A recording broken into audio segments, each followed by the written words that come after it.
Hello बच्चों, let's see the question. The question says that a right circular cylinder of volume 1386 centimeter cube is cut from a right circular cylinder of radius 4 centimeter and height 49 centimeter such that a hollow cylinder of uniform thickness with a height of 49 centimeter and the outer radius of 4 centimeter is left behind. Find the thickness of the hollow cylinder left behind. हमें क्या बोला है, हमें options दिए हैं, 4 options दिए हैं। 0.8 centimetre, 2 centimetre, 1.5 centimetre, 1 centimetre. Okay, तो इस क्वेश्चन में हमें क्या बोला है, हमारे पास एक राइट सर्कुलर सिलेंडर है। ओके, ये हमारे पास एक सिलेंडर है जिसका हमें आउटर रेडियस हम ले लेते हैं यहाँ पे capital R, outer radius capital R, और हाइट ले लेते हैं h, और कैपिटल आर हमें दे रखा है 4 सेंटीमीटर और h हमें दे रखा है 49 सेंटीमीटर। तो ये हमारे पास h है 49 सेंटीमीटर और ये हमारे पास कैपिटल R है 4 सेंटीमीटर। ओके, और इस सिलेंडर में से हमने एक यूनिफॉर्म थिकनेस का एक स्मॉल सिलेंडर कट किया है।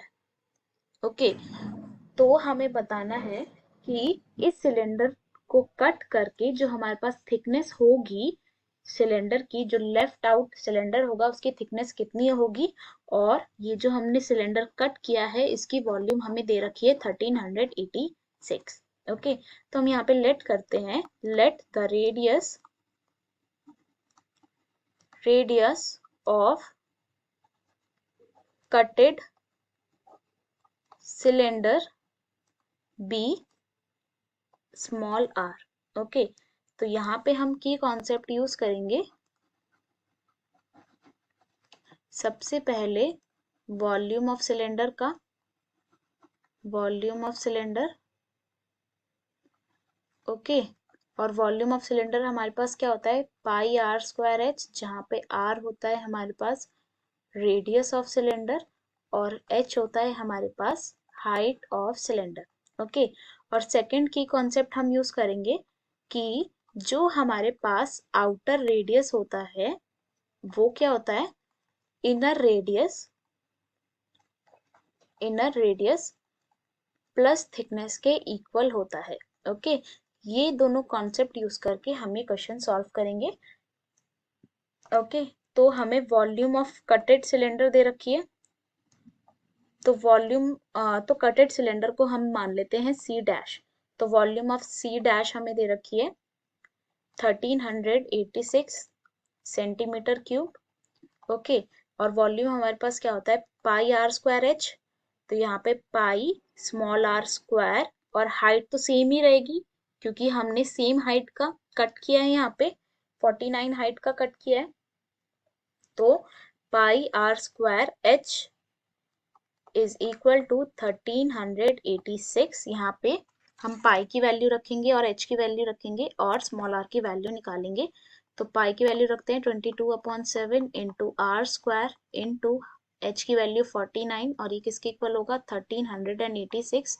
यहाँ पे ये 7 टाइम्स कैंसिल, तो यहाँ पे हमारे पास आर स्क्वायर की वैल्यू आएगी 1386 अपॉन 22 इंटू 7। ओके, और यहाँ पे अगर हम 22 से ये डिवाइड करें तो ये हमारे पास आएगा 63। ओके, और ये हमारे पास कैंसिल हो जाएगा 9 टाइम्स, तो हमारे पास आर स्क्वायर की वैल्यू आएगी 9, तो आर की वैल्यू आएगी हमारे पास 3 सेंटीमीटर। ओके, तो हमारे पास जो इनर रेडियस या फिर इनर रेडियस या फिर रेडियस ऑफ कटेड सिलेंडर आएगा वो आएगा हमारे पास 3 सेंटीमीटर। ओके, तो अब हम यहाँ पे लिख सकते हैं कि आउटर रेडियस, और इस कटेड सिलेंडर की रेडियस को हम इनर रेडियस भी बोल सकते हैं, तो outer radius is equal to inner radius plus thickness तो यहाँ पे हमें थिकनेस निकालनी है। तो थिकनेस क्या होगा, आउटर रेडियस मतलब capital R minus inner radius मतलब स्मॉल आर, और आउटर रेडियस हमें दे रखा है 4 और स्मॉल आर की वैल्यू हमने निकाली है 3। तो 4 minus 3 that is 1 centimetre. Okay, तो हमारे पास थिकनेस आएगी 1 सेंटीमीटर और यही हमारे पास फाइनल आंसर होगा। तो यहाँ पे हमारे पास ऑप्शन नंबर डी जो होगा वो करेक्ट ऑप्शन होगा। Okay, hope you will understand. Best of luck. Thank you.